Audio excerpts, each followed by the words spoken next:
يا الله يا كريم يا عظيم يا غفور يا شكور يا ودود.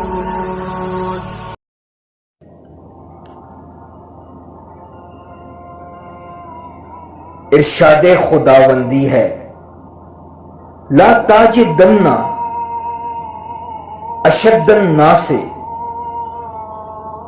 عداوۃ للذین آمنوا الیہود والذین اشرکوا.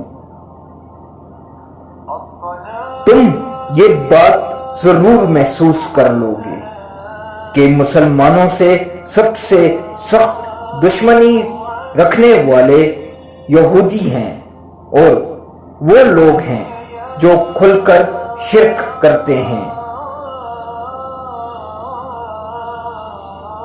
آیت بالا کی روح سے مسلمانوں کے سب سے بڑے دشمن یہودی ہیں.